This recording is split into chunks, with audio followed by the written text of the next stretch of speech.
रमज़ान का 17वां रोज़ा और बिलाल की आजमाइश। बिलाल एक 12 साला ज़हीन और नेक दिल लड़का था।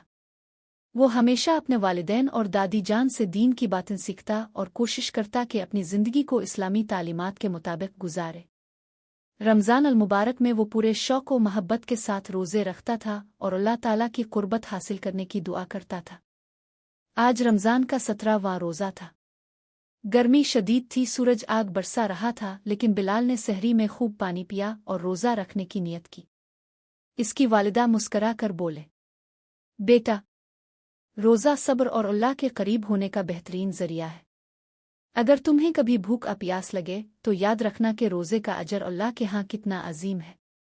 बिलाल ने मुस्कुराते हुए जवाब दिया, जी उम्मी, मैं सब्र करूँगा और आज का रोज़ा भी पूरे जोश के साथ रखूँगा। स्कूल में आजमाइश। जब बिलाल स्कूल पहुंचा तो सूरज की तपिश मजीद बढ़ चुकी थी। गर्मी की शिद्दत के बाइस इसका गला खुश्क होने लगा, लेकिन वो दिल ही दिल में अल्लाह को याद करता रहा।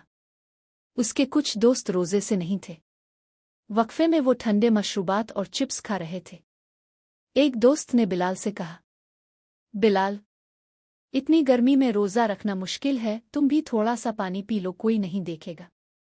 बिलाल को प्यास तो बहुत लगी थी, लेकिन इसने मुस्कुराते हुए जवाब दिया, अल्लाह सब कुछ देख रहा है।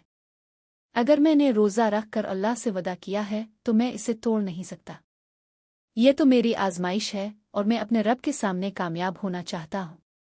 इसके दोस्तों ने बिलाल की बात सुनकर खामोशी इख्तियार कर ली।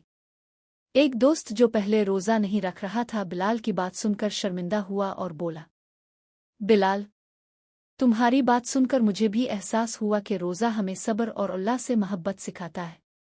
मैं इंशाअल्लाह कल से रोज़ा ज़रूर रखूँगा। घर वापसी और दादी जान की नसीहत। जब बिलाल घर पहुंचा तो सख्त गर्मी और थकन से निढाल था, लेकिन इसके चेहरे पर सब्र और खुशी के आसार नुमायां थे। इसकी दादी जान ने इसे देखकर मुस्करा कर कहा, माशाअल्लाह, मेरा बहादुर बेटा रोज़ा रख कर अल्लाह की रज़ा हासिल कर रहा है। बिलाल ने दादी जान के करीब बैठते हुए कहा, दादी जान, आज बहुत मुश्किल दिन था, लेकिन मैंने सब्र किया। आप मुझे बताएं, क्या आज के दिन की कोई ख़ास फजीलत है? दादी जान ने शफ़क़त भरी नज़रों से बिलाल को देखा और कहा, बेटा, 17 रमज़ान का दिन बहुत ख़ास है। ये दिन हमें इस्लामी तारीख़ के एक अजीम वाक़ये की याद दिलाता है, क्योंकि इसी दिन ग़ज़ो बदर हुई थी। ये वो दिन था जब अल्लाह ने अपने नबी और मुसलमानों को फ़तह अता फ़रमाई। ये दिन हमें सिखाता है कि अगर हम अल्लाह पर भरोसा रखें और सब्र करें तो अल्लाह हमें कामयाबी अता करता है। बिलाल बहुत गौर से दादी जान की बातें सुन रहा था। वो बोला, दादी जान, ग़ज़ो बदर में क्या हुआ था? दादी जान ने मोहब्बत भरी मुस्कुराहट के साथ जवाब दिया, बेटा, ये इस्लाम की सबसे पहली बड़ी जंग थी। कुफ़ार मक्का ने मुसलमानों पर हमला किया था, लेकिन अल्लाह ने सिर्फ 313 मुसलमानों को एक बड़े लश्कर पर गालिब कर दिया।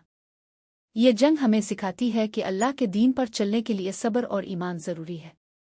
बिलाल ने जोश से कहा, दादी जान, मैं भी वदा करता हूँ कि मैं हमेशा सब्र करूँगा और अल्लाह के रास्ते पर चलने की कोशिश करूँगा। इफ्तार और दुआ। इफ्तार का वक्त करीब आया तो बिलाल ने हाथ उठाकर दुआ की, अल्लाह, मुझे भी अपने दीन का सच्चा सिपाही बना, मुझे हमेशा सब्र और इस्तिकामत अता फरमा और मेरे रोज़े को कबूल फरमा। जब अज़ान हुई और बिलाल ने पहला घूंट पानी का पिया तो इसके चेहरे पर खुशी और सुकून था। वो जानता था कि इसका रोज़ा अल्लाह की रज़ा के लिए था और अल्लाह ने इसे कामयाब किया। सबक। रोज़ा हमें सब्र और तक़वा सिखाता है। आज़माइशों में हमें अल्लाह पर भरोसा रखना चाहिए। 17 रमज़ान की ख़ास फजीलत और ग़ज़ो बदर से सबक लेना चाहिए। अच्छे अखलाक से दूसरों को नेकी की तरफ माइल करना चाहिए। ये कहानी हमें सिखाती है कि रमज़ान सिर्फ भूख और प्यास का नाम नहीं, बल्कि सब्र, इस्तिकामत और अल्लाह की क़ुर्बत का बेहतरीन ज़रिया है।